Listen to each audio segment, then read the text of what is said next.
Hey there, everyone. Welcome to the Bird's Nest Podcast. I'm Joe Donahue. Thank you so much for joining us. The 2025 NFL Draft is in the books, and the Eagles wrapped it up today by welcoming in 10 new players to Philadelphia. Now, we've already spoken over the last couple of days about Jahad Campbell and Andrew Mukuba, but today is Howie Roseman's favorite day of the draft, day 3. As he said in a video put out by the Eagles ahead of the draft. Which day of the draft is your favorite and why? I love Saturday. Saturday you get this group of players and it's the time where, you're waking up on Saturday, you're not sleeping very well because, it's a late night Friday and you're coming in early on Saturday and you have this list of all these guys that you never anticipated being there on the third day. And then you get with your scouts and you get with everybody, all the coaches, and you start making this list and you go, man, I love that guy, I love that guy. You feel like there's so much opportunity to impact the football team on Saturday. And then as you finish the draft, you kind of get to celebrate with everyone. So that's my favorite day. And today the Eagles did just that. They got a bunch of players that filled gaps and could have an impact this season, but certainly in seasons to come if they impress the coaching staff and impress the organization. This started on day 3 with their 4th round selection, Ty Robinson, a defensive tackle out of Nebraska, who I'm hopeful is going to fill in the gaps left by Milton Williams' departure specifically. The Eagles still have Jordan Davis on the roster. They have until next week to exercise his 5th-year option. We'll see how things pan out in that regard, but certainly with Milton Williams' departure, the Philadelphia Eagles have an opportunity to see if he can be a solid interior pass rusher, which I think is where his strength is, and it seems to be the case among the NFL draft analysts. But there's definitely some concern when it comes to the fact that he's not quite as good against the run. And certainly the Eagles have prided themselves over the last several years of being good against the run. So we'll see how the Eagles use him and especially how they're going to develop him, because that's going to be an important part of how the Eagles are going to succeed in the 2025 season is against the run, trying to stop the run. That having been said, I'm always a fan of filling gaps where they're needed, and Robinson definitely does help do that. But these are just some concerns based off of the research that I've done, the draft analysts that I've read, that he does need a little bit of work in an important segment of the game. But of course, time will tell, and I always hold out hope for draft picks because it's always better to see a draft pick pan out than not. Now, Howie traded back multiple times in this draft, including getting out of the 4th round after picking Robinson. So that left the Eagles with 3 picks in the 5th round once all was said and done. And the Eagles used those to grab cornerback Mac McWilliams from UCF, linebacker Smail Mondon Jr., another Georgia Bulldog, and center Drew Kendall from Boston College. Now, in these late rounds this year, there weren't a ton of big names that are screaming, we need to get this person, like last season with Jeremiah Trotter Jr., who went in the 5th round to the Philadelphia Eagles. But I do like each of these picks. As they stack up the defensive depth, they add more students to Stoutland University's roster, and they're overall just good picks, and they really speak to the Eagles understanding their needs.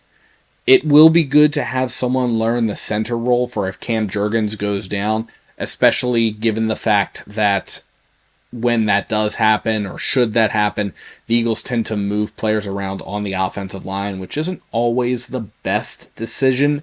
So to have somebody who is a true center, who knows the center role, and who's able to learn it in the NFL context is really, really helpful. And that, I think, is a really good insight there in trying to get somebody in to be a little bit of a depth player. Now, one consequence of Howie moving backwards in the draft is that the Eagles picked up 4 6th-round picks. Going into this draft, the Eagles were done after round 5. So to see the Eagles pick up some extra opportunities to try and grab some players that could have an impact on the team and could potentially be starters in a few years is always very helpful.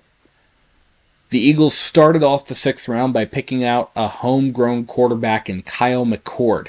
He came from Syracuse, but he originated out of South Jersey and St. Joe's Prep. So he's a very local guy, and it was really, really cool seeing him react in social media to getting the call from the Philadelphia Eagles. You know what team or no? No! The Eagles.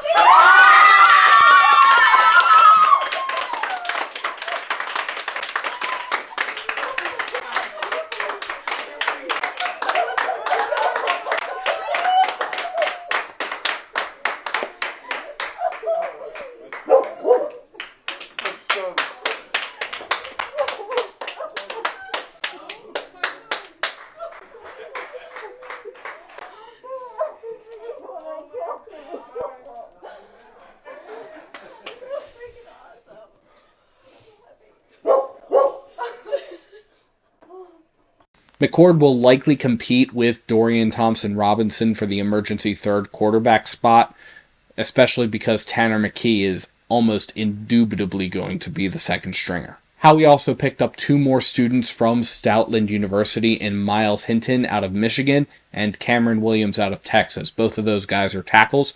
And Antoine Powell Ryland, an edge out of Virginia, was the Eagles' last pick. APR does have some good numbers, but he was definitely more of a depth pick. He's got 16 sacks, 19 tackles for a loss, 3 forced fumbles. He could be a good situational defensive back should the Eagles decide to keep him on the roster. But what I said in yesterday's episode about trusting Howie and trusting the fact that the Eagles have their board is very much at play with these late round picks. One of the things that the Eagles do on Saturday is they meet with all of the scouts and they try to get a sense of who their passion players are. They try to give the scouts an opportunity to campaign for guys that the Eagles should draft. To the casual fan, these guys are going to be relative unknowns, but to the Eagles organization who have people out watching these guys, watching them play, watching them practice in some cases, watching game tape each and every single time that they're up, these guys are well known. And the fact that the Eagles do it that way actually kind of helps inspire trust that the Eagles know what they're doing when they're getting into these late round picks where these guys may never have their name very widely known in Philadelphia. For these guys who are picked, at this juncture, it's all about getting their shot in the NFL. So at this particular moment, I try to avoid focusing on the individual players. What I will focus on is where the needs are and what the Eagles are trying to do with particular players to address those needs. And in this particular situation, with this particular draft, the need really is depth, especially on defense. You have your key players, and those key players are going to make sure that your defense is top of line. But if one of those guys go down and it's next man up mentality, the fact that the Eagles have had some slim pickings and some departures can create some anxiety among fans. So you can see what the Eagles were trying to do here in terms of going after those depth guys. And that's a strategy that I do appreciate. The Eagles picked up 5 defensive players, 4 offensive. When it comes to the offense, fewer pieces left. The Eagles have more of those guys locked up for longer terms than on the defensive side of the football. So it was really the defense, like last season, that saw the most need for holes to be plugged, and the Eagles got solid talent across the board, especially in the earlier rounds. And in the later rounds, we'll see how those guys translate to the NFL. Now, the one need that I wish the Eagles had taken a little bit more time to address this year is tight end. Dallas Goedert is projected to become a free agent next season.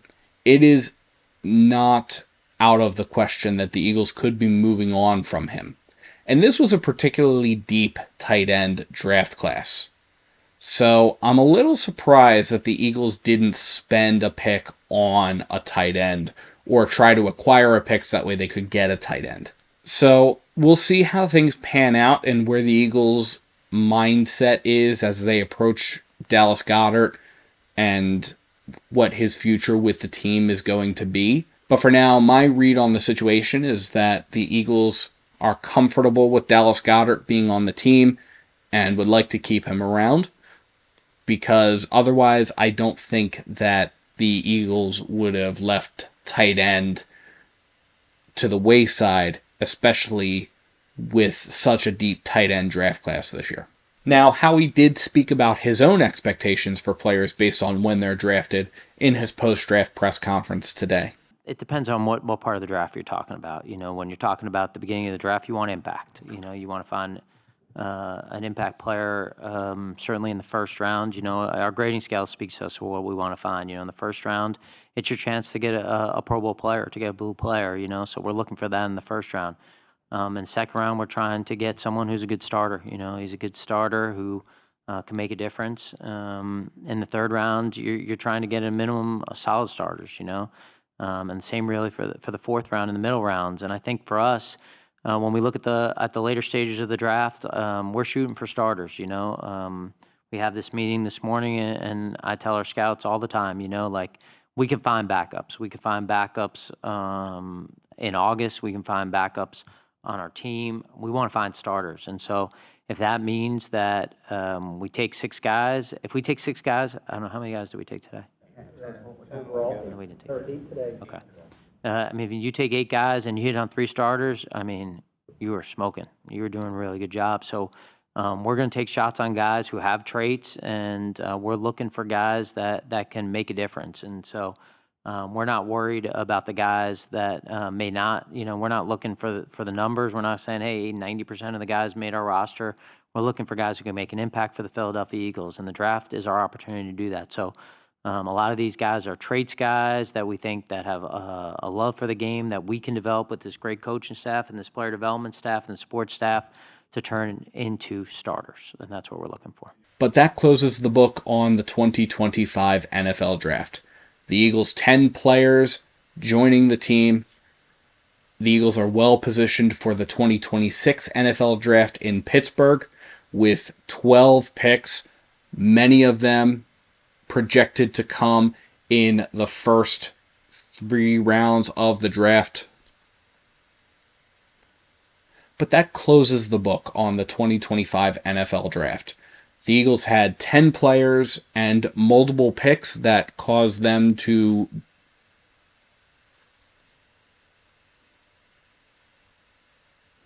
But that closes the book on the 2025 NFL Draft. The Eagles picked 10 guys, traded around the board a little bit, which resulted in the Eagles accumulating a projected 12 picks for 2026, including a projected 5 in the first 3 rounds, which is insane. And they're setting themselves up for a solid showing this year. Now it's up to Nick Sirianni and the coaching staff to get these players ready for week 1, and then it'll be off to the races. But, as always, let me know what you think in the comments below. Are there any players that you particularly think were good picks? Are there any needs that you hoped that the Eagles would address in the 2025 draft? Let me know. And thank you so much to everyone for tuning into the Bird's Nest Podcast. You can support the Bird's Nest Podcast by liking and subscribing to Bird's Nest Media right here on YouTube, as well as by sharing to your social media pages. You can also find us on SoundCloud, iTunes, Amazon Podcasts, Spotify, the Odyssey app, and iHeartRadio.